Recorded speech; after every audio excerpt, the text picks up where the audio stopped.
Filoteia, por São Francisco de Sales. Parte 1. Avisos e exercícios necessários para conduzir uma alma que começa a sentir os primeiros desejos da vida devota até possuir uma vontade resoluta e sincera de abraçá-la. Capítulo 1. A natureza da devoção. Aspiras à devoção, Filoteia, porque a fé te ensina a ser esta uma virtude sumamente agradável à majestade divina.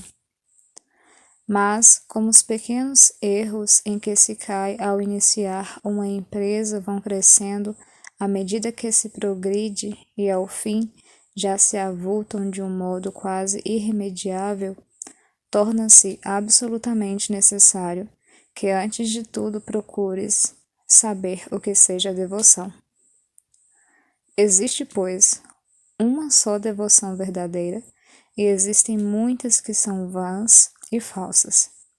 É mister que saibas discernir umas das outras, para que não te deixes enganar e não te des a exercícios de uma devoção tola e supersticiosa. Um pintor por nome Aurélio, ao debuxar seus painéis, costumava desenhar neles aquelas mulheres a quem consagrava estima e apreço. É este o emblema de como cada um se afigura e traça a devoção, empregando as cores que lhe sugerem as suas paixões e inclinações. Quem é dado ao jejum tem-se na conta de um homem devoto, quando é assíduo em jejuar, embora fomente em seu coração um ódio oculto. E ao passo que não ousa umedecer a língua com umas gotas de vinho, ou mesmo com um pouco de água, receoso de não observar a virtude da temperança, não se faz escrúpulos de sorver em largos haustos tudo o que lhe insinuam a murmuração e a calúnia, insaciável do sangue do próximo. Uma mulher que recita diariamente um acervo de orações se considerará devota, por causa destes exercícios, ainda que fora deles, tanto em casa como alhures, desmande a língua em palavras coléricas, arrogantes e injuriosas. Este alarga os cordões da bolsa pela sua consideração com os pobres, mas cerra o coração ao amor do próximo, a quem não quer perdoar. Aquele perdoa ao inimigo, mas satisfazer as dívidas é o que não faz sem ser obrigado à força. Todas estas pessoas têm-se por muito devotas e são talvez tidas no mundo por tais, conquanto realmente de modo algum o sejam. Indo os soldados de Saul à casa de Davi para prendê-lo, entreteve-os em conversa Micol, sua esposa, para ocultar-lhes a sua fuga. Mandou meter no leito uma estátua coberta com as roupas de Davi e com a cabeça envolta em pelos.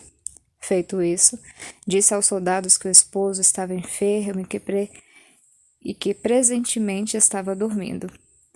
É esse o erro de muitos que aparentam um exterior muito devoto e são tidos por homens realmente espirituais, mas que, na verdade, não passam de uns fantasmas de devoção.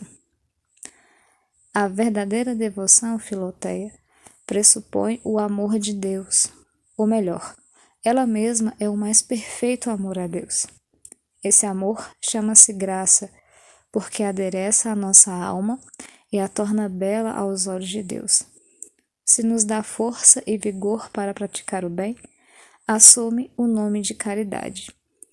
E, se nos faz praticar o bem frequentemente, pronta e cuidadosamente, chama-se devoção e atinge então ao maior grau de perfeição.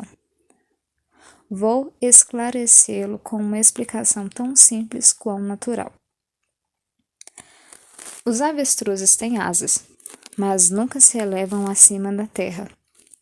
As galinhas voam, mas tem um vôo pesado e o levantamento raras vezes e a pouca altura.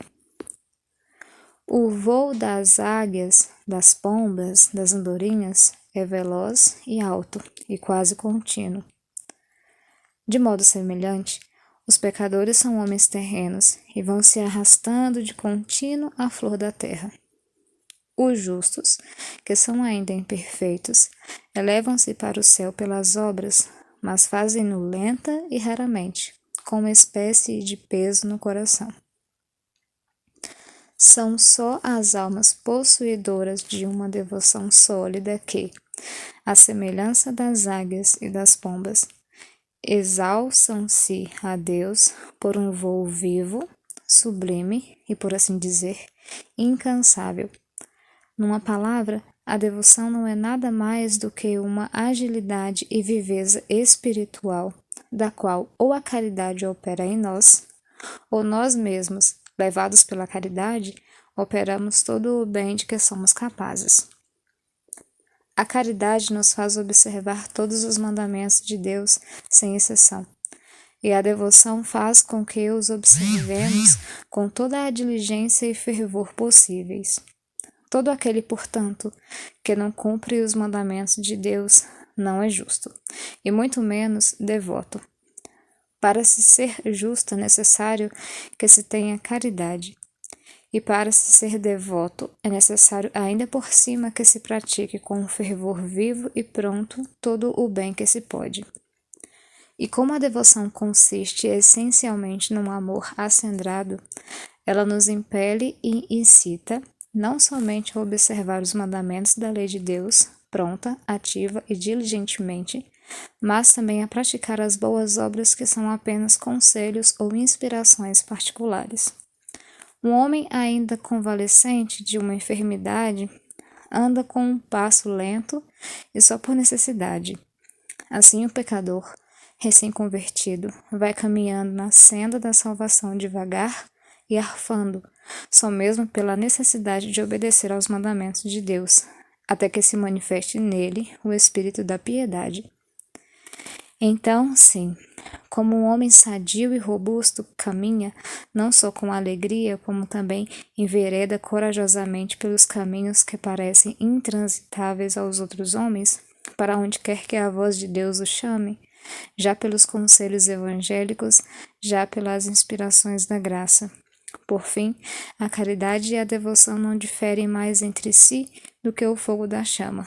A caridade é o fogo espiritual da alma, o qual, quando se levanta em labaredas, tem o nome de devoção, de sorte que a devoção nada acrescenta, por assim dizer, ao fogo da caridade, além dessa chama, pela qual a caridade se mostra pronta, ativa e diligente na observância dos mandamentos de Deus e na prática dos conselhos e inspirações celestes.